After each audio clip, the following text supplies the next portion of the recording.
네, 안녕하세요. 치승사자입니다. 오늘은 연차 휴가에 대한 내용으로 영상을 좀 촬영을 하려고 합니다.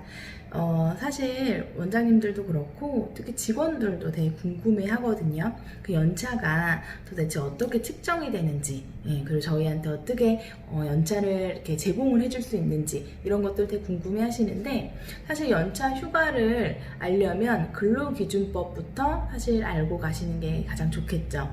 근로기준법 60조에 따르면 사실 1년 동안 입사를 하고 1년을 근무를 한 직원에게 다음 해에 15개 연차가 주어지도록 되어 있습니다. 그래서 다들 아시는 거와 같이 1년 미만자들이 아닌 1년 이후에 15개 연차가 지급이 될 수 있도록 되어 있고요. 그런데 1년 미만인 자들은 그러면 휴가가 없느냐, 연차가 없느냐라고 이제 물어보시는 분들 계시는데, 보통 1년 미만인 자들에게는 한 달을 일했을 때 하나씩, 그 다음 달에 하나씩 이렇게 월차 개념처럼 하나를 지급을 해주고 있습니다. 예전에는 월차를 쓰게 했는데 지금은 그 월차에 대한 조항이 없어졌고요. 삭제가 됐고요. 그래서 지금은 한 달을 근무를 하고 나서 저희가 그 다음번에 이제 한 개씩 주어지게 됩니다. 사실 기준들은 1년을 근무를 하던 한 달을 근무를 하던 일단 만근을 해야 되겠죠. 그래서 1년에 80% 이상을 근무를 한 자들에게 바로 다음 해 15개가 연차가 지급이 됩니다. 그런데 저희가 그런 부분이 있어요. 일단은 연차가 있는 곳이 있고, 그리고 없는 곳도 있죠. 근데 그런 구분을 어떻게 하고 있는지에 대한 것들이 궁금하실 텐데요. 일단은 근로자들이 상시 5인 이상이어야지만 가능합니다. 그래서 5인 이상의 사업장들은 연차 지급을 해줘야 하고요. 5인 미만인 경우에는 연차 사용이 또 의무는 아닙니다. 그렇기 때문에 있는 곳과 없는 곳의 차이가 좀 있을 수 있겠죠. 또 하나는 법정 휴일과 그리고 공휴일에 대한 이야기를 조금 풀이를 한번 해보려고 하는데요. 일단은 법정 휴일 같은 경우는 저희가 이제 법으로 지정된 휴일이에요. 그러니까 사실 연차 휴가는 유급 휴가거든요. 그렇기 때문에 쉬어도 비용이 나오게 되죠. 그런데 이제 법정 휴가, 그러니까 법정 휴일 같은 경우도 유급 휴가이기 때문에 그날 비용이 나옵니다. 그래서 법으로 지정된 휴일은 두 가지 정도 있어요. 그러니까 하나는 주휴일, 일주일을 만근을 하면 하루를 쉬게 해줘야 하는 주휴일이 있고요. 또 하나는 저희가 5월 1일 날 근로자의 날이라고 하죠. 그래서 근로자의 날에 휴무를 하실 수가 있습니다. 그런데 그럼 빨간 날은 무엇이냐라고 물어보시는 분들 계시겠죠. 빨간 날은 공휴일입니다. 그렇기 때문에 공휴일은 저희가 근로자가 쉬는 날이 아니라 관공서의 휴일이에요. 그러다 보니 공무원들이 쉬는 날이 되는 거겠죠. 그래서 빨간 날은 저희가 쉬게 되면 원래 원칙은 무급 휴가입니다. 그래서 빨간 날을 쉬지 않고 근로자들이 일을 해야 하는 그런 현상이 나타나는데, 사실 그 날을 쉬게 되면 무급 휴가인 거죠.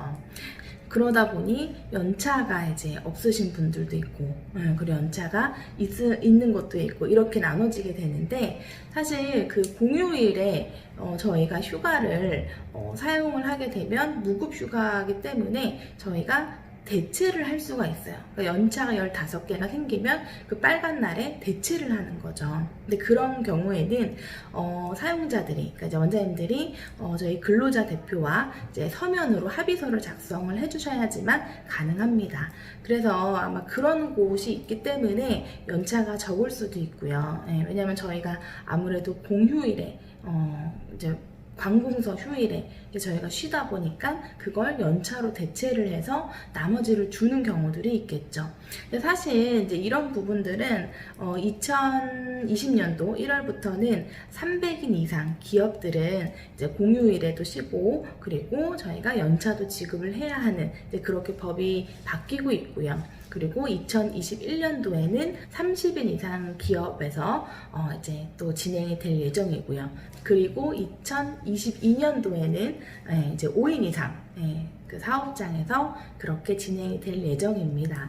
그러다 보니까 이제 한 2년만 버티면 공휴일을 쉬게 되고, 그리고 또 연차도 지급을 받으실 수 있을 거라고 생각이 됩니다.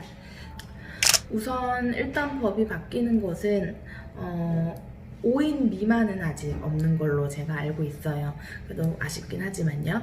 그래서 연차가 있는 곳과 없는 곳이 이렇게 좀 다르다. 그리고 기준들이 좀 있다라고 이제 알려드릴 수 있을 것 같고요. 그래서 저희가 보통은 연차도 만약에 이제 지급이 된다면 2년에 한 번 한 개씩 추가로 지급을 하실 수 있고요. 그리고 최대 25개까지 받으실 수 있습니다. 치과 같은 경우는 어쨌든 연차를 다 지급을 해주시는 경우들이라고 생각을 해요. 보통 1년차 때 막 6개, 7개 주는 곳들도 있잖아요. 그래서 그런 기준점이 어떤 건지, 그리고 7개, 6개 주는 것도 사실은 치과 내에서는 공휴일까지도 쉬고 6개, 7개를 준다. 그러면 사실 좋은 연차죠. 그렇게 생각 잘 해주시면 좋을 것 같고요.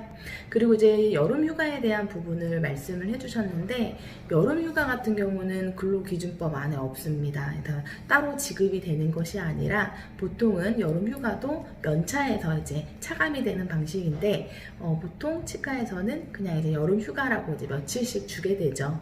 그런 부분들이 좀 있다는 거 알고 계시면 되실 것 같고, 우리가 알고 있는 연차 휴가가 좀 다를 수 있을 거예요. 그래서 이 영상을 보시고 한 번 더 내 연차가 어떻게 지급이 되고 있는지 한번 알아보시면 더 좋을 것 같습니다. 그러면 다음 시간에도 시스템 가지고 오도록 하겠습니다.